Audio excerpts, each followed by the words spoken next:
Well, hello, it is 570 week number 4. So, this week's going to look a little bit different than the last few weeks. It should be pretty straightforward. I want to start giving you kind of an overview of what the next 5 weeks look like. 'Cause I think once you understand that, you'll kind of see how all of this fits together. And so this week, we start off with some reading around looking at EFL teachers from Iran. Remember, as English as a foreign language, so people that are learning English, just like in at our school right now, my daughter is taking Spanish, right? So that is Spanish as a foreign language. And this is English as a foreign language. Looks at the importance of reflection, and where did I just lost my notes? Looking at, I had them like ready to go, and I just closed that window that I was going to use to summarize. Looking at, this is going to be not surprising, that teacher reflection is important. This particularly looks at professional development and blogs as important for reflective tools. Looking at, this makes it really hard to read. I inadvertently just pasted all of my notes into an address bar. That is not helpful. Going to get back there. Anyway, not the point. But what is one point, and this happens every single course that I've done, is that at some point when you are making videos for your students, and I'm hoping you're making videos for your students, you'll get interrupted or distracted or mess something up. Like just now, I had like my notes ready to go and just close the tab. I'm like, and so now, I don't know what to say. Keep going. It makes what you're doing more authentic. Students will look at you as an actual human, slightly, depending on the age. If they're second graders, slightly more of a human. You're still like the teacher that likely lives in your classroom, which might not be too far from reality. If they ever see you like out at the store, oh my gosh. And so moments like this, just roll with it. Also, teachers are busy, right? You're not like, man, I wish I had more time to do another take on that video I was making. You just go with it. You're going to look at 3 different reflective categories: teacher-oriented, learner-oriented, and context-oriented. And with that reading, where'd my week 4 go? See, now all my tabs are all over the place. This is going to be using Microsoft Flipgrid. Your reflection, about 1 minute, is going to be about this article. If there's a particularly dense issue, copy and paste that into ChatGPT.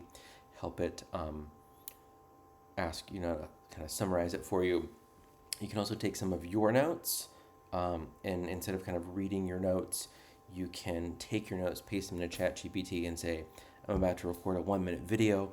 Turn these into bullet points or talking points, or you'll start to kind of figure out what that'll look like, and that'll help your video be a little bit smoother, possibly, or you just got it completely nailed. And so you have that. We have our week 4 discussion board, my second favorite discussion board of this course, looking at examples of reflective practice, and it's not educators. So I think that that's a really interesting way to look at medical professionals and how they use reflective practice and how we might learn that. Reminds me of one of my friends. His name is Scott Bedley. He teaches, I think actually in Irvine, 5th grade. Earlier in his career, he would just go to random conferences. Like, he really enjoyed going to medical conferences because there was always something to learn about the way they learn, the way they network, the way they present. He was just fascinated going to an industry that he had nothing to do with, and learn something. He said it made such a difference. It made him such a better teacher.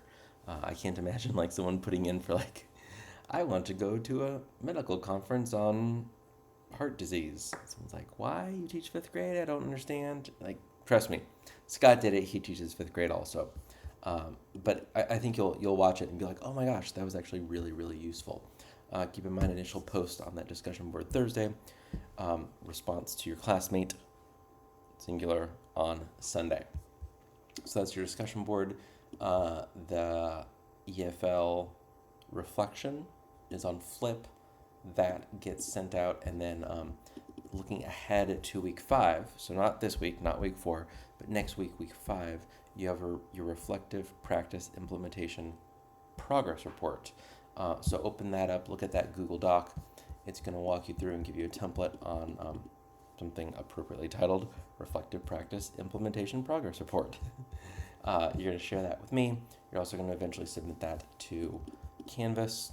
And just take a look at that rubric. Make sure you're following that. It's 30 points, so it's relatively a smaller project. But kind of the big picture as we look ahead, week 4, we kind of think about like this is you implementing the plan. The progress report is week 5. And then week 6, 2 more full weeks out. That's a break from assignments. That's when you have some heavy reading. You jump into some Dewey.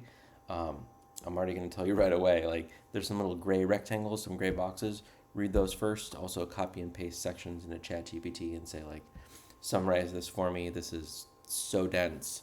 A couple of tricks I've heard is, talk to me as though I'm a 6th grader. And it'll change the way. Give me analogies to explain this. Use 2 analogies. You can even describe the analogies, although that might be a little limiting. You can also actually like create a new chat and say, let's role play. You are a college instructor, which I know I am, and your class is struggling reading this text by John Dewey. Explain it to them in a simple way and provide lots of examples and analogies.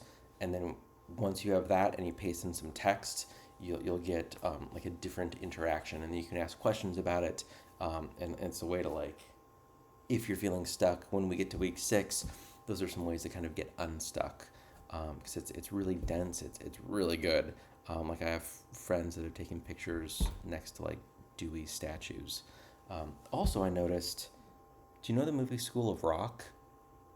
Do you remember Jack Black's character? His first name's Dewey. Like, that can't be a coincidence, right? It can't be. It's that they had to do that intentionally. So that's week 6. Week 7, you're actually going to create your big presentation. Like the big assignment for this course is week 7. And then week 8, you're going to actually watch each other's presentation, almost like a film festival. And then week 6, 7, and 8 is kind of Dewey part 1, 2, and 3. And then week 8, you're going to end with a reflection on Microsoft Flip. And so that's the big thing. The interesting is that there's kind of a meta element to that, right? Did you catch that? That like you're building a model to reflect, and then you're reflecting on that model and reflecting on reflecting, which is kind of cool. So that's the thing. And then week 4, this is implementing week, and then you're going to be working on the progress report and the plan for week 5. So that's what I've got for you this week. Reach out if you have any questions. Otherwise, happy week